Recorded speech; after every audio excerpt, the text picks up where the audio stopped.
திடீரென்று தேம்பி தேம்பி அழுத இன்ஸ்பெக்டர். நிறைய பேசலாம், பேசிக்கிட்டே இருக்கலாம், ஒரு நாள் பத்தாது. ஸ்டாஃப் வந்து டிரான்ஸ்ஃபர் போகிறது மிகவும் வருத்தம் தான் எனக்கு. காவல் அதிகாரிகள் பேச பேச கண் கலங்கிய தருணம்.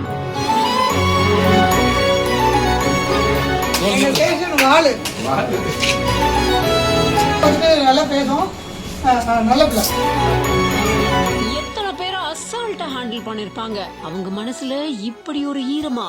சிரிச்சமா சிரிங்க, சிரிக்க மாட்டீங்க.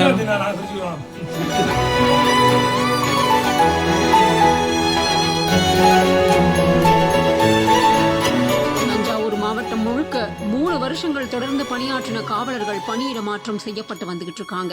இந்த நிலையில தான் தஞ்சை மாவட்டத்துல பல்வேறு பகுதிகளில் பணிபுரிஞ்சு கப்பேஸ்தலம் காவல் நிலைய ஆய்வாளரா மகாலட்சுமி அப்படிங்கிறவங்க பணியில இருந்து வந்திருக்காங்க. இவங்களுக்கு 3 வருஷங்கள் நிறைவுற்றதையொட்டி மயிலாடுதுறை மாவட்டத்தோட காவல் நிலையத்துக்கு ஆய்வாளரா பொறுப்பேற்க இருக்கக்கூடிய இந்த சூழல்ல கப்பேஸ்தலம் காவல் நிலைய வளாகத்துல ஆய்வாளர் மகாலட்சுமிக்கு கப்பேஸ்தலம் காவல் நிலையத்தோட போலீசார் ஒன்றிணைஞ்சு பிரிவு உபச்சார விழாவானது ஏற்பாடு செஞ்சிருக்காங்க. விழாவுல ஆய்வாளரை பிரிய மனமில்லாம காவலர்களும் காவலர்களை பிரிய மனமில்லாம ஆய்வாளரும் கண்கலங்கிய நிகழ்வு மனிதநேயத்தை வெளிப்படுத்தி இருக்க. தொடர்ந்து இந்த நிகழ்ச்சிக்கு வருகை தந்தவங்க காவலர்கள் கையால இரவு உணவும் பரிமாறப்பட்டு அவங்க அங்க நிம்மதியா சாப்பிட்டும் போயிருக்காங்க. அது மட்டும் இல்லாம ஆய்வாளர் கண்கலங்கி பேச பேச அங்கிருந்த எல்லாருமே நெகிழ்ந்து பாராட்டி இருக்காங்க.